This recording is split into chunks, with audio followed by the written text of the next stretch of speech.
मेरे ही आत्मस्वरूप दिव्यात्माओं, हर्ष और आनंद की वाटिका में आपका हार्दिक स्वागत है। इस शरीर के भीतर जो सारी शक्तियों का खजाना है, उससे मुलाकात का एक ही तरीका है, श्वास प्रश्वास के मध्य संतुलन बनाना। आज हम सीखेंगे इस शरीर के भीतर की चेतना से मुलाकात के लिए किस तरह से श्वास प्रश्वास करना चाहिए। जितना हम कार्बन डाइऑक्साइड रिलीज करते हैं, उसी अनुरूप हमें ऑक्सीजन लेना चाहिए प्रकृति से। तो श्वास प्रश्वास के जरिए आप शरीर के हर अंग को स्फूर्तिवान, ऊर्जावान और तरोताजा रख सकते हैं। चलिए यात्रा शुरू करते हैं। आपको एक बीट सुनाई देगी, ये बीट है, ये मुद्रा विज्ञान है। वायु को अग्नि के साथ जोड़ देना है। वायु जो सबकी लीडर है, दिखाई नहीं देती, और अग्नि का प्रतिनिधि सूर्य है जो पवित्रता का द्योतक है। ठीक है, बाकी तीनों तत्वों को अलग कर देना, जल पृथ्वी आकाश को अलग कर देना है। ठीक है, और इस तरह से घुटनों पर ये दोनों हाथ रख के कमर सीधी रख लेना। शांत रस होकर के आंख बंद कर लेना है, मुख बंद कर लेना है, और श्वास प्रश्वास नासिका से ही लेना है। 5 सेकंड से हम शुरू करेंगे। श्वास 5 सेकंड लिया, प्रश्वास 5 सेकंड छोड़ा, फिर अगले चरण में 6 सेकंड लिया, 6 सेकंड छोड़ा, फिर 7, 8, 9, 10। अगर 10 तक आप नॉर्मल है तो 10 पे पहुंच के फिर हम 21 बार उस क्रिया को दोहराएंगे। चलिए यात्रा शुरू करते हैं।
इस तरह से 10 सेकंड हमारी श्वास प्रश्वास पहुंच गई।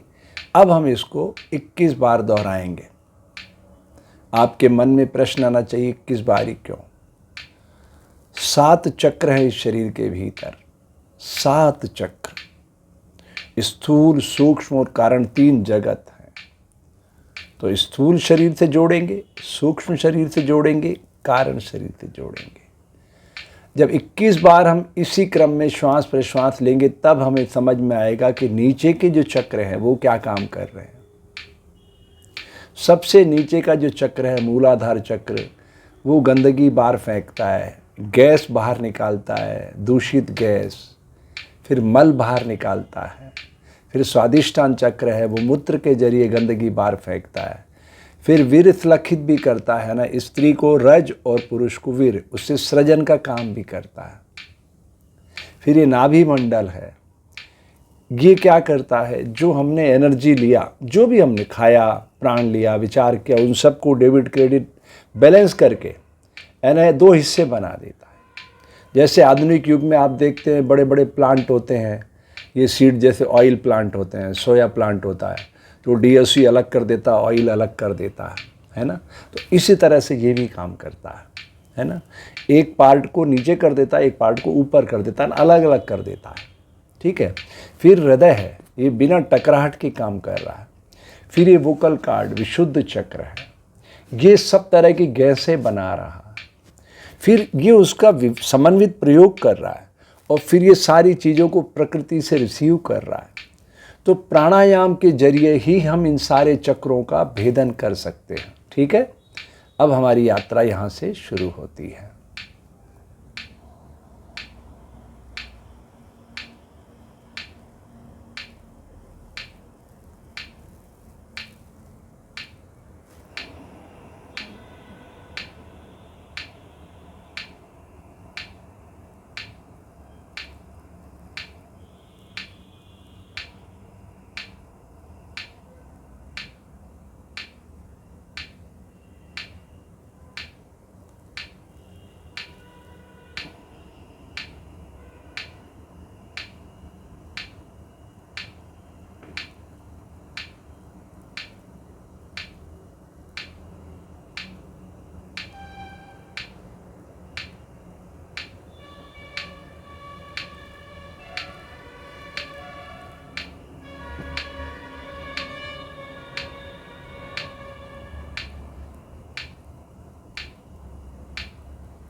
ये स्थूल शरीर की यात्रा पूरी हुई। अब हम सूक्ष्म शरीर में प्रवेश करेंगे, यानी प्राण को भी देखेंगे कहाँ से भीतर उतर रहा है, कहाँ जा रहा है।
तो इस तरह से हमने विज्ञान और अध्यात्म के मध्य संतुलन बनाने का प्रयास किया। एक बीट आपको सुनाई देती थी, 10 सेकंड श्वास लिया, 10 सेकंड ही प्रश्वास छोड़ा। अब इन विज्ञान और अध्यात्म के ऊपर निर्विकल्प की ओर चलते स्थित प्रज्ञ होकर देखते हैं कि शरीर कैसे उसको ग्रहण कर रहा था।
तो प्राणायाम की भूमि के उतरने के बाद प्रत्याहार की भूमि पर उतरना होता है ना, भीतर मुड़ना होता है, अंतर्मुखी होना होता है। तब हमारा ध्यान श्वास प्रश्वास पर नहीं रह जाता। शरीर के भीतर पैर से लेकर सिर तक जो घटनाएं हो रही है उसका साक्षी बनना होता है, दृष्टा बनना होता है, कैमरे की आंख की तरह।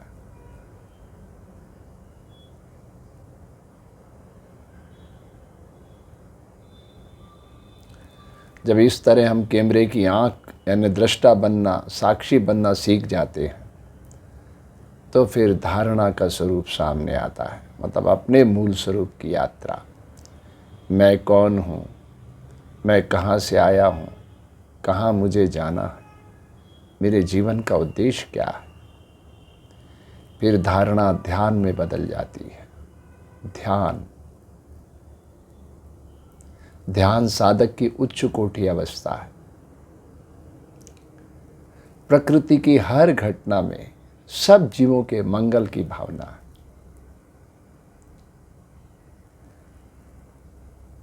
कण कण में प्रकृति के दिव्य स्वरूप का दर्शन होता है। फिर समाधि यानी पूर्ण दृष्टापन आ जाता है, निर्द्वंद स्थिति हो जाती है। स्थित प्रज्ञ, कोई भेद नहीं रह जाता। मान अपमान, यश अपयश, दुख सुख, राग द्वेष सब विलीन हो जाते हैं। प्रकृति का दिव्य स्वरूप प्रकट होने लग जाता है। यह है भारतीय ऋषियों की महान परंपरा योग। अगर आपने अभी तक हमारा YouTube चैनल सब्सक्राइब नहीं किया तो ज़रूर कीजिए। अपने इष्ट मित्रों को, परिवारजनों को भेजिए ताकि इस धरती पर एक हंसता खेलता मानव आकार ले सके। ये एक अभिनव अभियान है, इसके सहभागी बनिए। हो सके तो थैंक्स का बटन भी दबाइए ताकि हम इस पवित्र विजन को जन जन का विजन बना सके। आपके मंगल की कामना करता हूँ।